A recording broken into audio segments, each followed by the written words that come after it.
आज का महत्वपूर्ण टॉपिक है, देखो आज हम लघुत्तम समापवर्तक एवं महत्तम समापवर्तक निकालना सीखेंगे। लघुत्तम समापवर्तक को एलसीएम बोलते हैं और महत्तम समापवर्तक को एचसीएफ। तो एलसीएम, इसको देखना, वह छोटी से छोटी संख्या जो दिए गए अन्य संख्याओं से विभाजित होता हो, ये कहलाता है क्या? एलसीएम। एचसीएफ, वह बड़ी से बड़ी संख्या जो दिए गए अन्य संख्याओं को विभाजित करता है। देखो ये तो हो गया परिभाषा, अभी आपको कुछ समझ नहीं आया होगा। देखो मैं अभी समझा रहा हूं, एग्जाम्पल के थ्रू आपको समझ में आ जाएगा। तो जैसे कि मान लो, देखो हम एक संख्या लेते हैं, जैसे मान लो ये लिखा है, देखना 24, 32, 40 का एलसीएम। देखो एलसीएम निकालने का इसका दो तरीका है, एक गुणनखंड और एक भाग विधि। गुणनखंड विधि और भाग विधि दोनों में है एलसीएम एचसीएफ निकालने का। तो जैसे देखो अभी एक सवाल बनाता हूँ, इससे आपको समझ में आ जाएगा एलसीएम होता क्या है। जैसे ये लिखा है, देखो 24, 32 और 40, इसका हम निकालते हैं एलसीएम और एचसीएफ।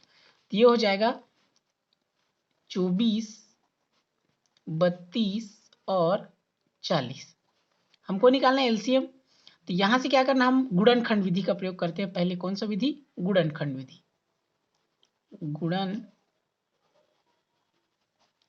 गुणनखंड विधि। सबसे पहले देखना क्या लिखा है, 24। ये 24 को लिखना और उसके बाद यहां लिख लिए 32 और यहां लिख लिए 40। तो 24 इसको क्या करना है, आपको तोड़ना है। कहने का मतलब किस प्रकार तोड़ना, जैसे इस प्रकार देखना, 2 दूनी 4, 4 दूनी 8 और 8 दिया 24। इस प्रकार इसको क्या करना है, गुणनखंड करना है। 2 दूनी 4, 4 दूनी 8, 8 दिया 24। जैसे इसी प्रकार 32 का 2 दूनी 4, 4 दूनी 8, 8 दूनी 16 और 16 दूनी 32।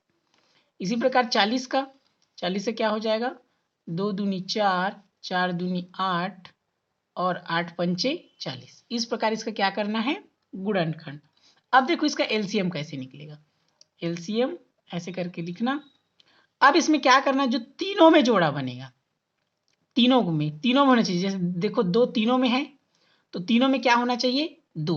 तो 2 को कितने बार लिख देना, एक बार। फिर गुणा करना, तीनों में देखो 2 होना चाहिए, तो फिर से देखो तीनों में क्या है, 2, तो फिर से 2 को लिख देना एक बार। फिर देखो तीनों में क्या है, 2, तो इसको कितने बार लिख देना, एक बार। मतलब तीनों में एक जैसे होना चाहिए ना, उसको एक बार लिखना। उसके बाद जो बचा हुआ, अब देखो इसमें 3, लेकिन इसमें 3 है क्या, इसमें 3 है क्या, नहीं है। इसमें 5, इसमें 5 है क्या, नहीं है। तो उसके बाद जो शेष बचेगा उसको पूरा उतार देना। जैसे यहाँ क्या बचा, 3, तो 3 को लिख देना। फिर यहाँ पर क्या बचा, 2, उसको लिख देना। और क्या बचा, 2, उसको भी लिख देना। और क्या बचा, 5। क्लियर हुआ? तो इस प्रकार ये हो जाएगा। देखो अब सबको गुणा कर देना, 2 दूनी 4, 4 दूनी 8, 8 तिया 24, 24 दूनी 48, 48 दूनी 96 और 96 गुणा 5। तो इस प्रकार आप कर लेना 96 गुणा 5, तो ये हो जाएगा 5 छक्के 30 की 0 और 3, 5 तिया 45 और 3 48। तो आपका एलसीएम कितना आ गया, 480। तो यह आ गया आपका एलसीएम 480। तो एलसीएम बराबर कितना हो गया, 480। क्लियर हुआ इतना? अब देखो गुणनखंड विधि से ही हम क्या निकालते हैं, एचसीएफ। तो एचसीएफ में याद रखना सिंपल सा है, एचसीएफ इसका निकालेंगे, ये जैसे यही था 24, 32 और 40, इसी का हम क्या निकालते हैं, एचसीएफ। तो यहां से सेम वैसे ही करना है, 24 का 24 ही लिखना है, 32 का 32 ही लिखना है और 40 का 40 लिख देना। अब देखो सेम वही प्रक्रिया, 2 दूनी 4, 4 दूनी 8, 8 दिया 24, इसका हो जाएगा 2 दूनी 4, 4 दूनी 8, 8 दूनी 16, 16 दूनी 32, इसका हो जाएगा 2 दूनी 4, 4 दूनी 8, 8 पंचे 40। क्लियर? अब इसमें एचसीएफ निकाल रहे हैं, मतलब महत्तम समापवर्तक। तो क्या करना, जो तीनों में एक जैसे है, तो तीनों में एक जैसे उसको एक बार लिखना। जैसे तीनों में देखो 2, 2, 2, एक बार लिख दिए। इसमें भी तीनों में देखो, तीनों में एक जैसे है कौन कौन, 2, 2, 2, इसको भी कितनी बार लिख देना, एक बार। फिर तीनों में देखना 2, 2, 2, तीनों में है, उसको भी एक बार लिख देना। उसके बाद देखो इसमें 3, इसमें 3 नहीं है, इसमें भी 3 नहीं है, तो तीनों में नहीं है ना, इसमें 5 है लेकिन इसमें 5 नहीं है, इसमें 5 नहीं है, तो उसको नहीं लिखना है। जो तीनों में एक जैसे उसको लिखना है। अब एलसीएम में क्या किए थे, जो बचा था उसको भी लिखे थे, लेकिन याद रखना एचसीएफ में जो बचा है उसको नहीं लिखना है। तो यही क्या हो जाएगा, 2 दूनी 4 और 4 दूनी 8, ये क्या हो गया, इसका एचसीएफ हो गया। क्लियर है? तो ये आपका आ गया एचसीएफ 8 और एलसीएम कितना आ गया, 480। क्लियर इतना? देखना भाग विधि से, अभी गुणनखंड विधि से बनाया, अभी सेम उसी को भाग विधि से बना रहा हूं। तो 24 32 40 इसका भाग विधि से अभी बना रहा हूँ, ये भाग विधि से।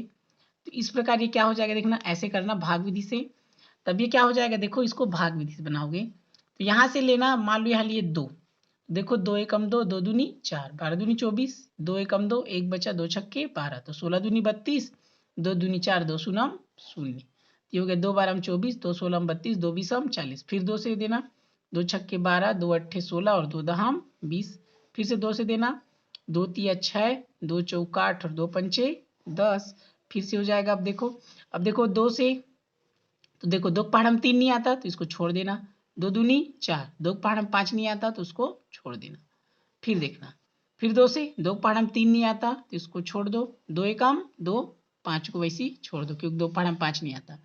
अब देखो 2 है क्या, नहीं है, तो अब 3 लिखना क्योंकि यहाँ 3 है, तो 3 एकम 3, अब फिर एक को इसी लिख दो, फिर 3 पहाड़ हम 5 नहीं आता तो उसको छोड़ दो, अब क्या लेना 5, तो एक को इसी छोड़ दो, फिर एक को छोड़ दो, 5 एकम 5, मतलब क्या करना है, जब तक एक एक एक नहीं आता तब तक आपको क्या करना है, इसको हल करते रहना है। अब इधर का जितना बचा देखो ये दिख रहा है ना, यहाँ 2 2, यहाँ 2, यहाँ 2 और 2, ये 3 और ये 5, तीन सब को क्या करना, लिख लेना। तो कितना बार 2 आया है, 1 2 3 4 और एक 5 बार आया है 2, देखो तो ये हो जाएगा एलसीएम निकाल रहे हैं ना, तो क्या हो गया 2 गुणा 2 गुणा 2 गुणा 2 गुणा 2, 5 बार है, ये देख लो 1 2 3 4 5 और ये 3 और ये 5, तो उसको भी लिख लेना, गुणा 3 और गुणा 5।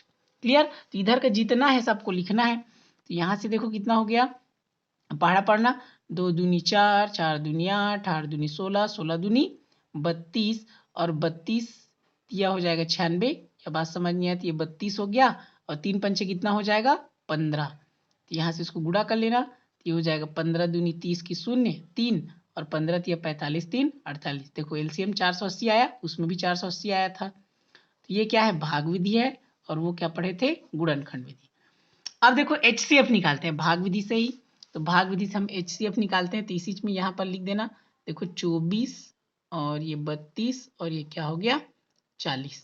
अब यहाँ देखना, अब इसका निकालते हैं, तो इसमें ध्यान रखना जैसे मान लो 2 लेते हैं, तो यहाँ पर क्या हो जाएगा, ये 2 लिए, ये हो जाएगा 2 12 24, 2 16 32, 2 20 40।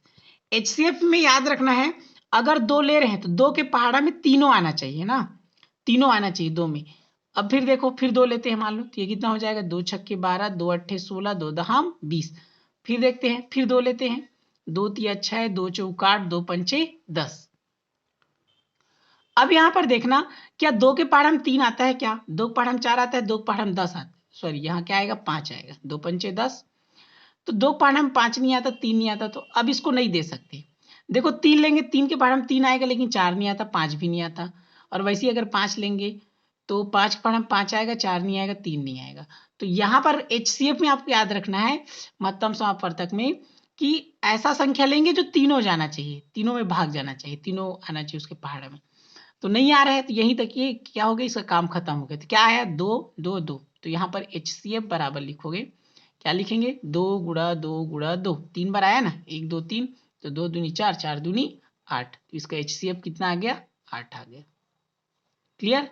तो ये हो गया गुणनखंड विधि और भाग विधि।